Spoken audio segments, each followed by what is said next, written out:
रेगिस्तान की खामोश वसत में एक ऐसी कौम आबाद थी जिसे ताकत पर नाज था, अक्ल पर गुरूर था और अपने फन तामीर पर हद से बढ़ा हुआ एतमाद था। पहाड़ उनके लिए रुकावट नहीं थे, वो उन्हें तराश कर अपने घर बनाते थे। उनकी बस्तियां मजबूत थीं, किले बुलंद थे और वो खुद को नाकाबिल शिकस्त समझते थे।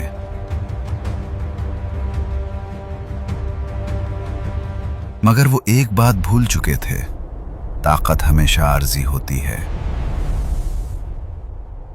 यही वो लम्हा था जहां से कौम समूद की कहानी ने एक ऐसा रुख लिया जो तारीख का सबसे खौफनाक सबक बन गया। ये कौम हजरत सालेह अलैहिस्सलाम के जमाने में आबाद थी। अल्लाह ने उन्हें खुशहाल जमीनें दी, अक्ल दी, हुनर दिया और वसाइल अता किए। मगर शुक्र के बजाय उनके दिलों में तकब्बुर ने घर कर लिया। वो कहते थे, हमसे ज्यादा ताकतवर कौन है? कोई हमसे ज्यादा ताकतवर? उन्हें लगता था कि उनके पहाड़ों में तराशे गए घर उन्हें हर आफत से बचा लेंगे। मगर वो ये नहीं जानते थे कि असल इम्तिहान दीवारों का नहीं, दिलों का होता है।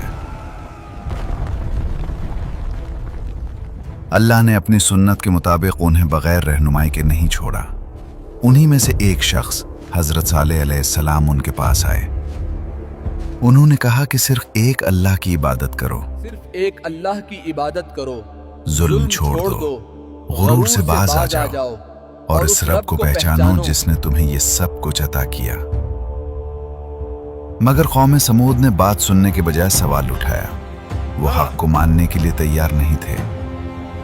वो सिर्फ एक निशानी चाहते थे, ऐसी निशानी जो उनकी शर्तों पर पूरी उतरे। अगर तुम वाकई अल्लाह के रसूल हो तो हमारे लिए एक मौजज़ा ले आओ। और फिर उन्होंने अपनी शर्त खुद तय की। एक चट्टान की तरफ इशारा किया। इस पत्थर से एक ऊंटनी निकाल कर दिखाओ। वो लम्हा आया जब चट्टान फटी और अल्लाह की कुदरत से एक अजीमुशान ऊंटनी जाहिर हुई। ये सिर्फ एक जानवर नहीं था, ये अल्लाह की निशानी थी। हजरत सालेह अलैहिस्सलाम ने साफ हुक्म दिया कि इस ऊंटनी को नुकसान ना पहुंचाना, इसको कोई नुकसान ना पहुंचाना। ये अल्लाह की निशानी है, इसकी देखभाल करो। ये आजमाइश थी, ताकत की नहीं, इताअत की। शुरू में कौम पर खौफ तारी हो गया, मुआजिज़ा उनकी आंखों के सामने था। मगर वक्त के साथ वो खौफ कम होने लगा और दिलों में फिर वही गुरूर जाग उठा। वो निशानी को बर्दाश्त नहीं कर पा रहे थे। कौम के बदतरीन लोगों ने साजिश की। वो जानते थे कि ये काम आम शख्स नहीं कर सकता। आज रात इसको मार देते हैं। आखिरकार एक शख्स आगे बढ़ा और अल्लाह की निशानी पर हमला कर दिया। ऊंटनी को कत्ल कर दिया गया। ये सिर्फ एक जानवर का कत्ल नहीं था, ये अल्लाह के हुक्म की खुली बगावत थी। इसी लम्हे कौम समूद ने अपने अंजाम पर मोहर लगा दी। हजरत सालेह अलैहिस्सलाम ने आखिरी वार्निंग दी, अब 3 दिन तक अपने घरों में रहो, ये अल्लाह का वादा है। पहले दिन उनके चेहरे जर्द पड़ गए, दूसरे दिन सुर्ख हो गए, तीसरे दिन सियाह। मगर फिर भी किसी ने तौबा ना की, किसी ने सर झुकाकर माफी न मांगी। गुरूर ने आखिरी सांस तक उनका पीछा न छोड़ा। और फिर वो वक्त आया जब आसमान ने हुक्म पाया। एक ऐसी चीख, एक ऐसा जलजला जिसने पहाड़ों में तराशे गए घरों को भी बेबस कर दिया। वही बस्तियां जिन पर उन्हें नाज था, एक लम्हे में कब्र बन गई। ना कोई भाग सका, ना कोई बच सका, सिर्फ खामोशी रह गई, एक इबरतनाक खामोशी। कौम समूद खत्म हो चुकी थी।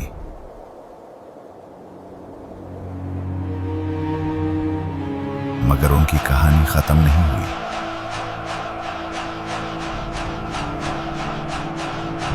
कुरान ने उसे महफूज कर लिया ताकि आने वाली नस्लें पढ़ें, सुनें और सोचें। ये कहानी हमें बताती है कि अल्लाह की नेमतें जब गुरूर में बदल जाएं और हक वाज़े होने के बावजूद इनकार किया जाए तो अंजाम सिर्फ तबाही होता है। ये सवाल आज भी जिंदा है। क्या हम भी अपनी ताकत, अपनी तरक्की और अपने वसाइल पर गुरूर तो नहीं कर रहे?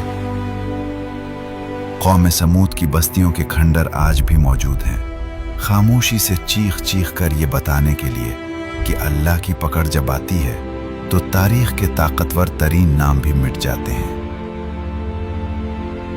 और शायद यही इस कहानी का सबसे गहरा सबक है।